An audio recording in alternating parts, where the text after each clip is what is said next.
ان کی اپنی کتاب ہے علماء اہل حدیث کا ذوق تصوف، اور یہ کتاب ہے جی میرے پاس، یہ دیکھیں موٹی دیکھیں کتنی ہے، اس کے صفحات ہیں 2350 صفحات پر یہ مشتمل ہے۔ اس کے اندر کرامات ان کے بزرگوں کی ذکر کی ہوئی ہیں، اور ایسی ایسی کرامات کہ آپ کہیں کہ لوبی غوث پاک کی طرف اگر اس کرامات کو منسوب کر دیا جائے تو یہ حرام ہے، جبکہ وہی کرامت ان کے بزرگ کی طرف بیان کی ہوئی ہے اور یہ بالکل درست ہے۔ اس کا ایک نمونہ میں آپ کے سامنے رکھتا ہوں، انشاءاللہ تفصیل سے اسی کتاب کے اوپر بات کریں گے۔ نمونہ کے طور پہ میں ایک واقعہ آپ کے سامنے رکھتا ہوں، یہ صفحہ نمبر ہے 1006 کے اوپر۔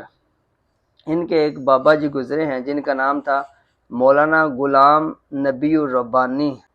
ان کی ایک کرامت ہے، کرامت نمبر 68، یہ ان کی کرامتیں ہیں کرامت نمبر 68۔ وہاں پر لکھتے ہیں کہ میاں سلطان علی چدروال ضلع گجرات کا بیان ہے۔ اس کا میں آپ کو مفہوم پہلے بتا دیتا ہوں۔ مفہوم یہ ہے کہ حضرت صاحب جاتے ہیں ایک بندے کے گھر، وہاں کہتے ہیں یار مجھے نا پیاس لگی ہے، مجھے دودھ دے دو۔ وہ کہنے لگے ہمارے گھر میں نا ایک ہی گائے ہے اور وہ پچھلے 6 مہینے سے دودھ نہیں دے رہی، لہذا دودھ تو ہمارے گھر نہیں ہے، ہم ساتھ والے نمبردار ہیں ان سے لا کر دے دیتے ہیں۔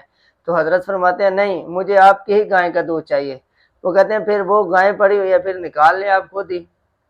تو یہ حضرت جاتے ہیں اور جا کر گائے کو سہلاتے ہیں، ان سے لفظ اس کے اندر استعمال کیا انہوں نے، آپ اٹھے، گائے کو پیار کیا اور فرمایا برتن لے کر نیچے بیٹھ جاؤ، یعنی برتن لے اور نیچے بیٹھ جاؤ۔ اس گائے سے اس نے دودھ چویا اور جب دودھ نکالا تو وہ ایک سیر دودھ جب نکل آیا تو انہوں نے بس کر دی۔ اگلے دن پھر ایسے ہوا، 4 دن کہتے ہیں ہمارے گھر میں یہ سودرا میں 4 دن تک رہے حضرت صاحب، اور 4 دن تک دودھ گائے دیتی رہی۔